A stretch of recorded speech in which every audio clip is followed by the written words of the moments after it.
It I was never so great expected to two see women you twice again. my Nice, I age to don't look saw me in that. the eye, smile. You too. and We should say, do this more often. At 45, we still know what men want. But that night, I realized they weren't wrong.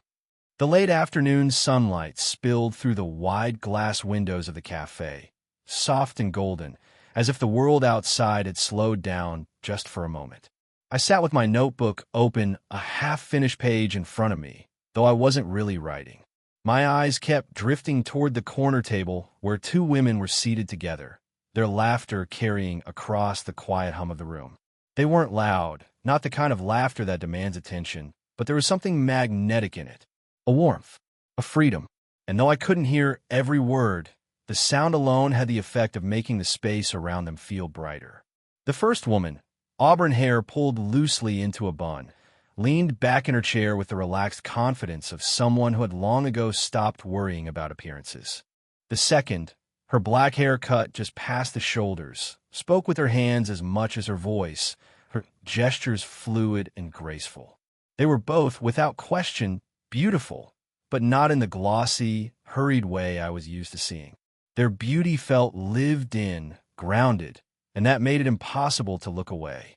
I must have stared too long, because the auburn-haired woman caught me. Her eyes met mine across the cafe, steady and knowing.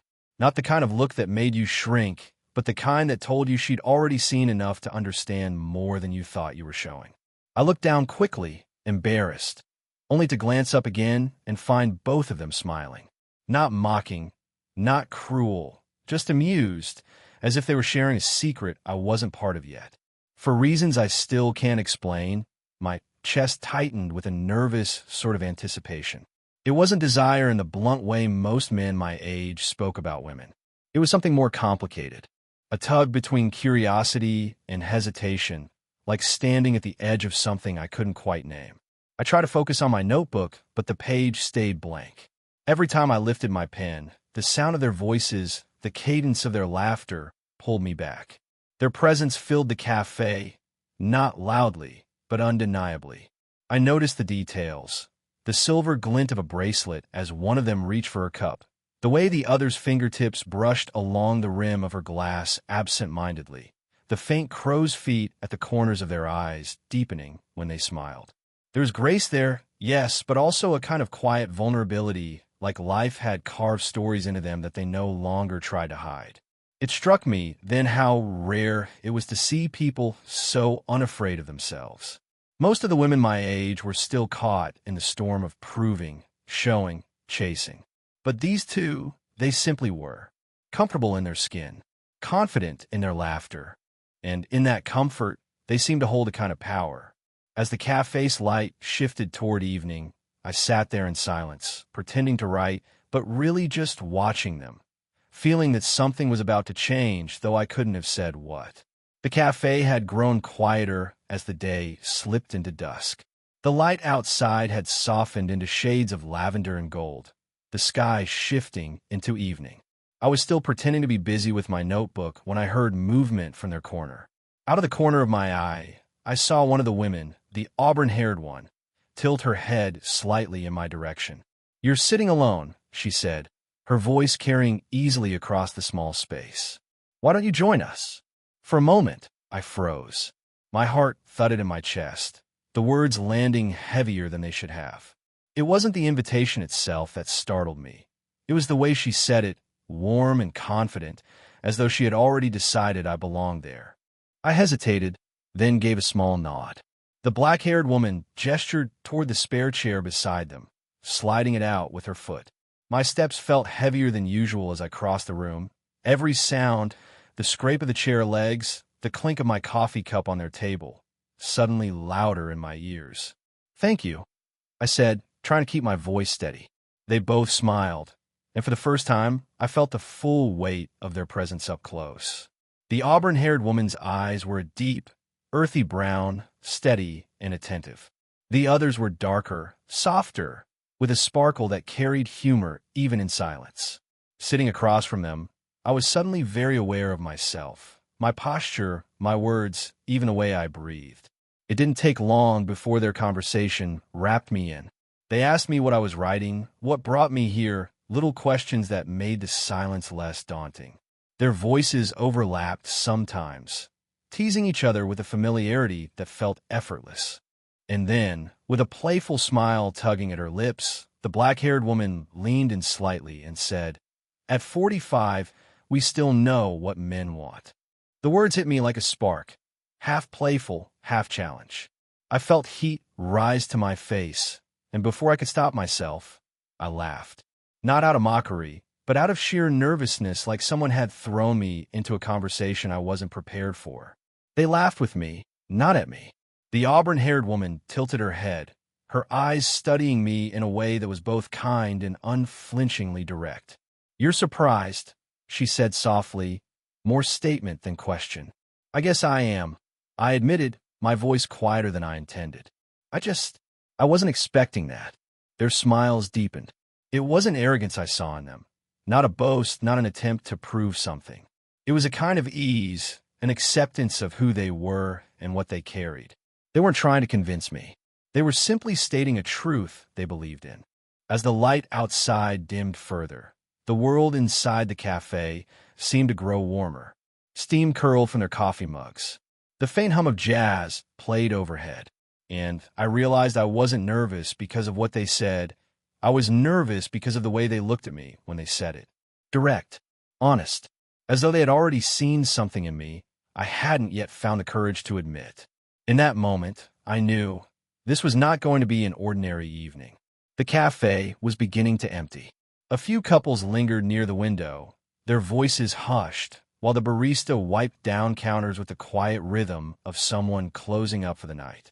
A low hum of jazz floated in the background, steady and soft, as if the room itself wanted to slow us down.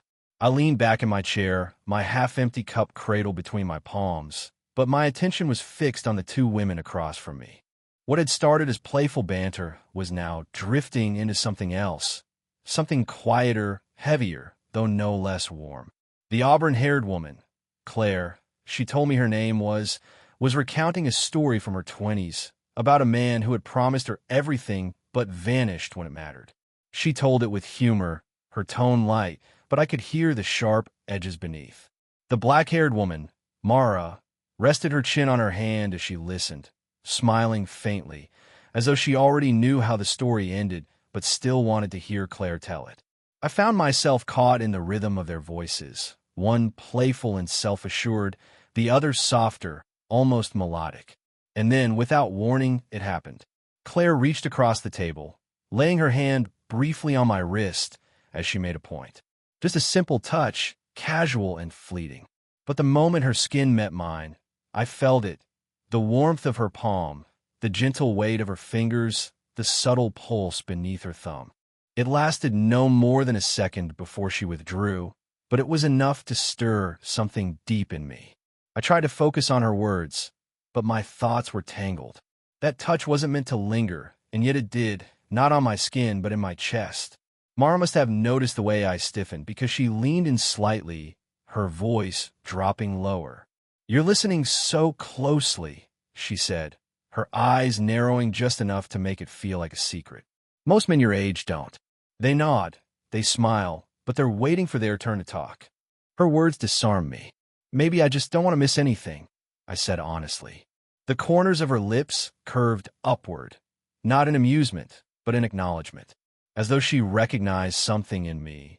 Sincerity, perhaps, or simply the willingness to stay present. Their stories flowed from one to another, about friendships lost, about raising children, about nights when they felt invincible and mornings when they felt forgotten. Each word carried weight, and yet they didn't seem heavy. They had learned how to carry it together, and now, somehow, I was being invited into that circle. Every so often, our eyes would meet. First with Claire, then with Mara, and each glance held longer than it should have. Their smiles softened in those moments, their laughter fading into silence before picking up again.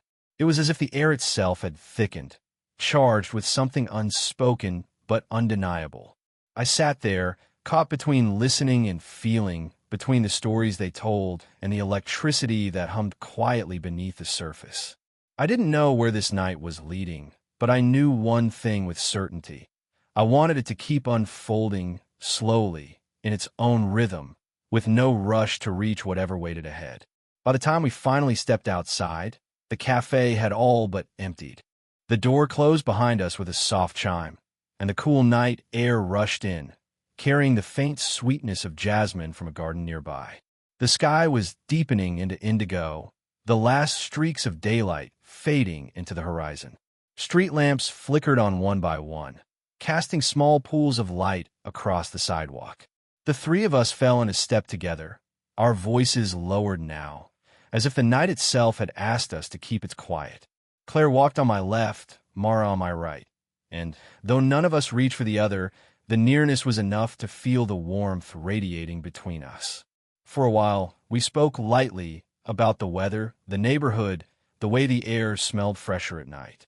But the conversation shifted naturally, as if it had been waiting beneath the surface for the right moment. Claire slowed her pace, her eyes fixed ahead, not on me. "You know," she said, her voice softer now, "it's strange. The older we get, the more invisible we feel. Not to ourselves, but to the world, to men." Her words hung in the air like mist. Mara nodded faintly, her dark hair brushing against her cheek as she glanced at me. "It's true," she added. "At 25, everyone notices you. At 45, it feels like you disappear. Like no one even looks long enough to see you." I stopped walking for a moment, surprised by the heaviness in their honesty.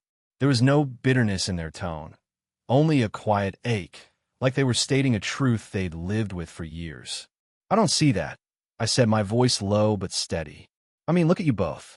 You're not invisible. Not at all." Claire smiled faintly, though it didn't quite reach her eyes. "You say that now. But men your age," she trailed off, shrugging. I swallowed, choosing my words carefully. Maybe men my age don't know what to look for. Maybe they're too busy chasing something shiny and new to notice the kind of beauty that doesn't need to prove itself. Mara's steps slowed, and she turned her face toward me fully. For the first time all evening, she wasn't teasing. Her eyes searched mine, quiet, intent, as though she was trying to measure the truth in my voice. "And what is it you're looking for?" she asked. The question caught me. For a moment, I had no answer. The night was still around us, the faint rustle of leaves filling the silence. Finally, I said the only thing that felt honest. Something real, something steady, something that doesn't feel like it's going to disappear the moment I stop chasing it. Neither of them spoke immediately. Instead, we walked in silence again, but it was a different silence this time. Heavier, yes, but also closer. As though by sharing their vulnerability and by offering a piece of mind, we had stepped into a space that wasn't just about conversation anymore. It was about trust, about seeing and being seen. And under the soft glow of the lampposts, with the night air brushing cool against my skin, I realized how rare that was. We found ourselves at a small park tucked behind the cafe, its wrought iron benches glinting faintly under the soft glow of lampposts. The night was quiet, almost reverent, broken only by the distant rustle of leaves and the occasional hum of a passing car. The air carried a cool sweetness, the kind that makes your skin tingle and your thoughts sharper, more aware of every detail. We sat together on one of the benches, close enough that our shoulders brushed accidentally. I noticed the way Claire's hand rested lightly on her knee, the subtle way Mara's fingers drummed a soft rhythm against the armrest. The proximity was comforting yet charged, a silent reminder that we weren't just sharing a bench.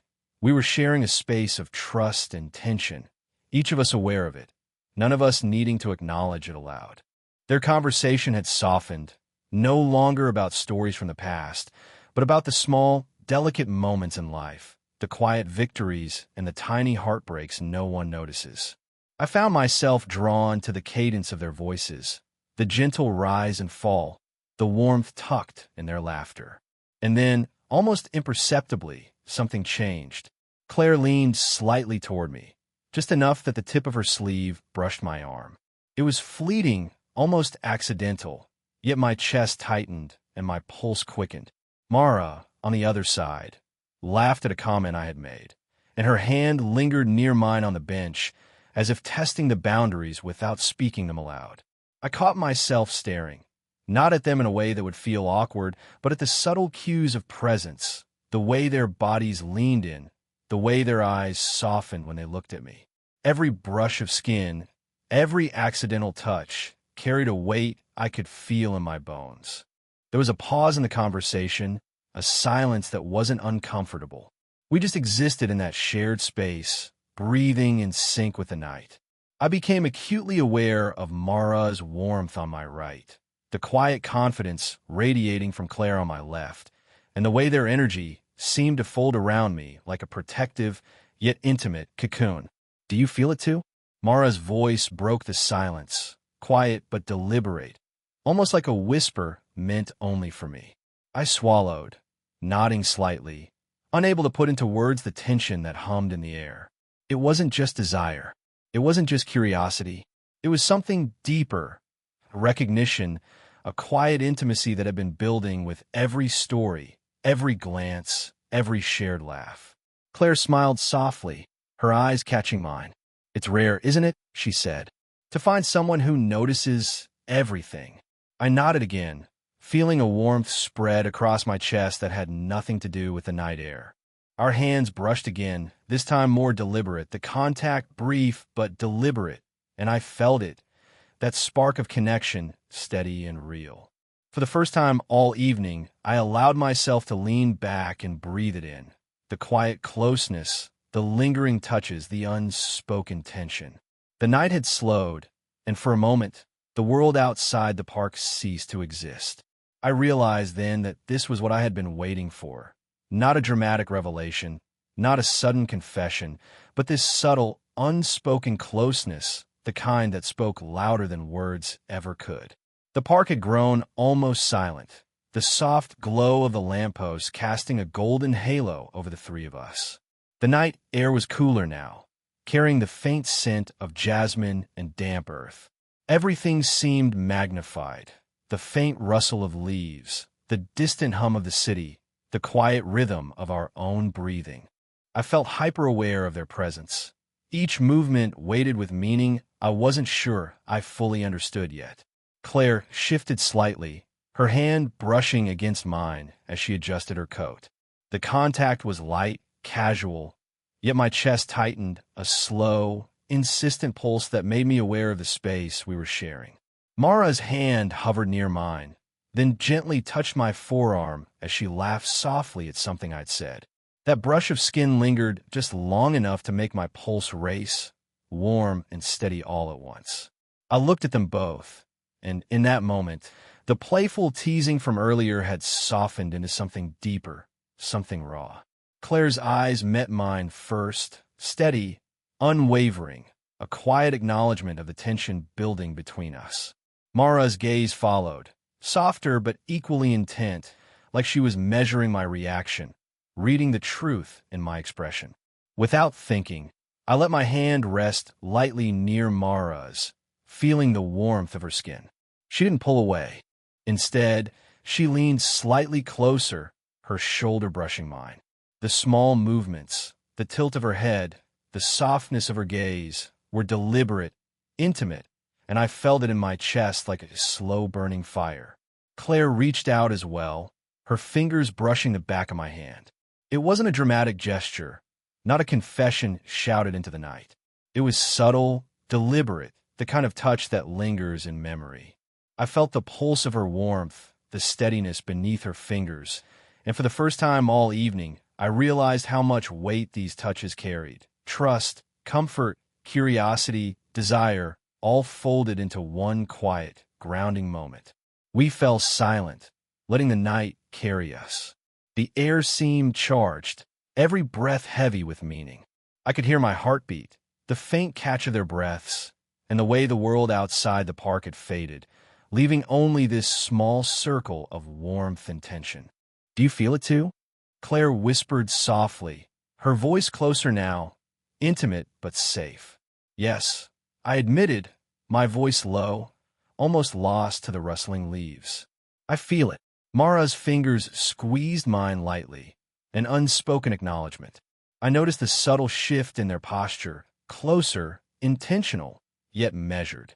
Their presence wrapped around me like a quiet embrace, a connection that didn't need words to define it. In that moment, I understood something fundamental. This wasn't about proving anything or chasing some fleeting thrill.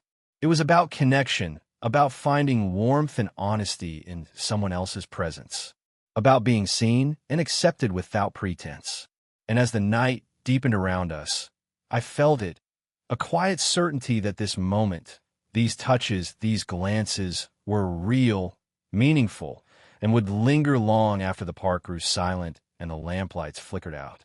We walked back toward the cafe, the quiet night wrapping around us like a soft blanket.